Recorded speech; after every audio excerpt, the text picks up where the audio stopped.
Hellenistic philosophy, um, this is just the word for Greek in Greek. Okay. Okay, so it's just that's what Hellenistic is it's Great. Greek. Yep. Um, so it's kind of Greek philosophy, but it's acquired its own term. So if you say Greek philosophy, it's ambiguous. Do you mean Plato? Do you mean Socrates? Who do you Yeah. mean? So it's the Greek philosophy that emerged after Aristotle, Yeah. Great. and that's the term we're giving to it. Yeah. And Hellenistic philosophy, this is a term we've given afterwards, but the main players, it's so cool. So Aristotle does this innovative work, and then people start running with it in different directions. So the main players, I would say there's five. And this is a Yep. lot, but we can see which ones we want to talk about. Yeah, There's definitely. Cynicism. Yep. So there's Cynicism, there's Stoicism, there's Skepticism, there's Epicureanism, and then there's the Peripatetics. And the Peripatetics are the Aristotelians. They're the followers of Aristotle. So those are the five main players. And all of them have a different answer to this question of the content of a good life. Now, could you just repeat for me that last one? So we've got cynicism, stoicism, skepticism, Epicureanism, and the last one there. It's the peri, so P-R-I, patetics. Yeah. Yeah. Peripatetics. Okay, awesome. Okay, cool. So it seems to me like the most influential in that group were probably like the Cynics, the Stoics, and the Epicureans, right? Because I haven't heard a lot about like the Skeptics. I've heard a lot about the Skeptics, but who do you think actually who led the charge? Like who was the first one out of the bat in terms of like these philosophies? Do you know, or is it even important? So I'm not sure chronologically exactly. What I know is that pre-Stoicism, you had Cynicism and Epicureanism. Yeah. So Stoicism actually comes from Cynicism.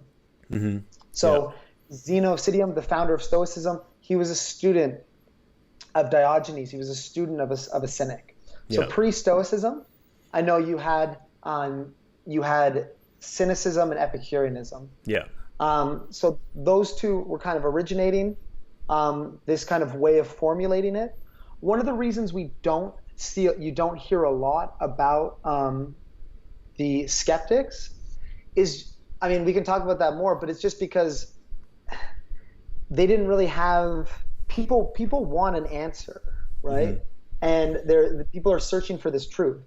And the skeptic position was that we should refrain from false judgments. Yeah. So it says, look, we don't know, so we shouldn't. It's like agnosticism, right? Yeah, yeah. It's better to not know, admit you don't know, than to believe the wrong thing. And the skeptics would kind of point to like, look, the Christians don't know. They wouldn't talk about this in this way, but in a modern context, they would say, look, the religious people don't know, but the atheists don't know either. You don't know, you don't know anyway. You have to be agnostic about it. And so that was a position, but it's just not one that's I don't think it's very inspiring in the same way reading about Stoicism or Epicureanism or Cynicism can be, because it was kind of like it was a stepping away from the debates. Yeah, and it's interesting because that doesn't necessarily mean that there's not a ton of value to derive from that philosophy. It just means that Stoicism is probably a little bit more popular because it actually gives people some answers, right? Gives them something to believe that could help them, right? Okay, cool. So we know that skepticism was like, you don't know what the real answer is, so why would you make a judgment about it? Can we move through each of the main Hellenistic philosophies, leaving Stoicism to the end, and then maybe go through how Stoicism fits in there and is influenced by the others or influenced the others, if that's a question that makes sense. Yeah, great. Let me try this. This is a bit of a challenge. Yeah, this is going to be good. So the question is... Now, I don't expect you to know absolutely everything, so if you don't know something, it doesn't matter. We can move on, but yeah, it'd be fun exercise anyway. Best. So the question is, what constitutes a good life? Okay, so what kind of things do you have to have a good life? Yeah. So the Aristotelians, the Peripatetics, are going to say that a good life is a combination of certain external goods and virtue, right? So you have to be a good person, But, if you're a good person and you're like locked in a basement somewhere getting tortured, it's like, sorry, if we had to evaluate that life, it was a bad life. Yeah. Okay. Yeah. So you have to have, you're a good person, but things also go well for you externally. And Aristotle talks about this. Aristotle says, look, like if you're rich, you can be an even better person because you can donate your money and you can start, you can think of this like a philanthropist. You get the most opportunity to be a good person if things are going well for you. So for the Peripatetics, it was virtue plus a certain amount of external goods. Yeah. For the Epicureans, what constitutes a good life is pleasure. Okay? So good life is one of maximum pleasure, minimal pain, both physically and emotionally. Physically, you do this by by living very simply. Okay, so they thought what we need to have physical pleasure is very little. We need a little bit of food and a little bit of water. So you achieve physical pleasure by living very simply. And they would say any physical pain, if it's long, it's bearable. But if it's very bad, it's short. You'll die soon anyway. So that's how you don't have to worry about physical pain that much. If you live simply in this sense, and then emotionally, you achieve pleasure by cultivating virtue.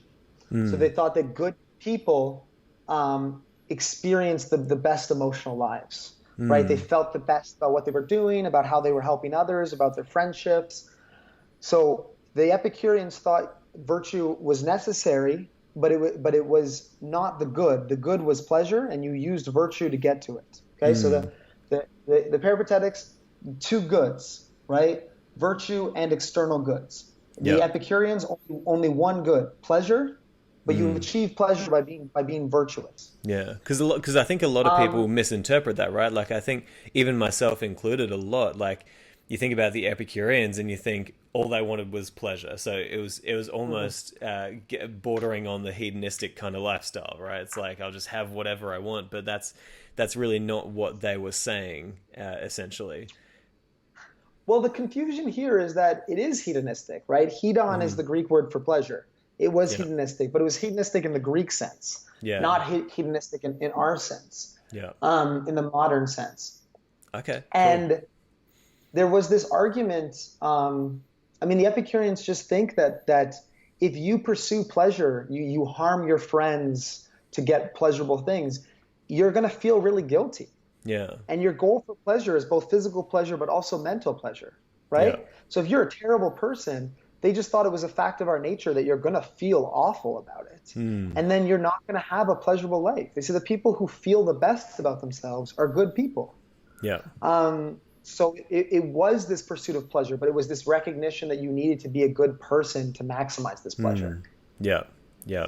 Okay, I love it. Yeah, this is just bringing a lot of clarity to all of these different branches of Hellenistic philosophy, and I think it's really good for us to continue to go through. So I think we've just got to touch on Cynicism now, but then it'd be really good to see how Stoicism fits within this kind of landscape. Great. I'll let you continue. I'll start with Skepticism, if that's okay, because Skepticism we haven't done that yet. Yep. No, but they also had a more robust ethical position. And the ethical position was like, what causes suffering, right? What causes suffering is when we're attached to things. Yeah. We think, things are going to turn out this way, and then they don't. Or we think it's good if things turn out this way and they don't. I remember this, I can't remember if it's Zen or Buddhist, and it's this idea. And, this guy, I'm trying to remember, it's a farmer. I'm not sure if you've heard this story before. And his horse runs away, and somebody says, "Oh, I'm so sorry, your horse ran away." And he's like they're like, "That's bad." And he's like, "Maybe it is, maybe it isn't." And then the horse comes back, and it brought a new horse. And they go, "Wow, you have another horse. That's amazing." He goes, "Maybe it's good, maybe it isn't." And then his son's riding on the horse that got brought back, falls off, he breaks his leg. They're like, "That's terrible." He goes, "Maybe it is, maybe it isn't." And then there's a conscription for the war, and the son doesn't get conscripted because he has a broken leg. And they go, "Well, that's amazing." And he goes, "Maybe it is, maybe it isn't." Yeah. And that's the skeptic position, right? Is you kind of float in this middle ground, and you don't have these ups and downs that cause from being attached to like, wow, this is really good. Wow, this is really bad. Oh, my life goes well if that happens. My life goes bad if that happens. They would look at people doing Hellenistic philosophy, and they'd be like, you're just putting yourself in for a world of hurt because you don't know the answer to this question, but you're going to attach yourself to one of these answers. And so this is interesting when we go to Stoicism, because Stoicism and Skepticism are very similar, because Skepticism says Skepticism and Stoicism both say don't believe something unless you know it's true. We both think that, because Stoics are going to say the big cause of our suffering is false judgments. Yeah. And then the Skeptics are going to say, and you can't know what's true. But then the Stoics are going to say, no, you can know something is true. So Stoicism has a default skeptical position that you then use theory to work your way carefully out of. But default Stoicism has a lot in common with skepticism. So that's really there's a connection there that's really interesting. Yeah, I'm seeing connections between all of these philosophies, really. And it almost, I don't want to say that Stoicism is like it's almost like it seems to be like kind of the best of, like let's take the best, but because I don't want to say that because it kind of downgrades the other philosophies, but it's interesting to see how it's influenced by every other philosophy, really. They were arguing with each other. They were debating. They would meet in the streets and they would argue about these things. So there's if there was something good, one of the schools incorporated. They're like, oh, I never thought about that, but that that has a lot of value, and they would incorporate it. So perhaps Stoicism has that the most incorporation. If it does, if we want to make that claim, because the Stoics were so committed to truth in this sense, they were willing to incorporate the pieces of value from everything else. Yeah. I think historically, if we wanted to make a claim for that, we probably could, because Stoicism has this commitment to truth and living in accordance with the way things are. Yeah. So that would be a reason for them to incorporate the valid points of the other schools. Definitely. And then we get Cynicism. So Cynicism is very close to Stoicism. Stoicism is a branch of Cynicism. It's an offshoot. Yeah. Cynicism says what is good in a good life is one that's lived in accordance with nature, which sounds very familiar. If you know any Stoicism, that's also what a good life is for Stoicism. Yeah. They just think what a life in accordance with nature is different. So for them, society corrupts us. Society makes us ignorant. It harms us. So the ideal Stoic was the one who was able to break away from society. And you hear these crazy stories about Diogenes, and he would live in a barrel, and he would urinate and defecate in public, and it was just this demonstration of he just didn't care about societal norms. He was just living in accordance to what he took his nature to be. And cynicism comes from the Greek word for dog. So he was living like a dog, was the idea, like separated from society in this way. And that's the Cynic ideal. It's a very harsh philosophy. So they were very into very harsh physical training to unlearn these things that society has taught you and the ways that society has corrupted you. And then we get to Stoicism. I mean, I don't know, do we want to talk about that at all, or how's? No, I think that's interesting, but you have to confirm some stories for me, because I've heard some great stories about Diogenes. Is it true that he would walk around during the daytime with a lamp, and when people would ask him, what are you doing, he'd be saying, I'm searching for an honest man, like just the ultimate troll? It is this troll. So we have this kind of story. We have a story where, and I mean, these are as true as we can take. They're at least reported of him, right? I hope they are. There's one where Alexander the Great admires him, and he comes up to him and he goes, like Diogenes, and Diogenes is sitting on the ground, and Alexander the Great standing in front of him, and he says, Diogenes, like, tell me what I can do for you. If I can do anything in this world, I'll do it. Diogenes is like, you can get out of my light. Like, you can get out of the way because you're blocking the sun. There's one with Diogenes where he's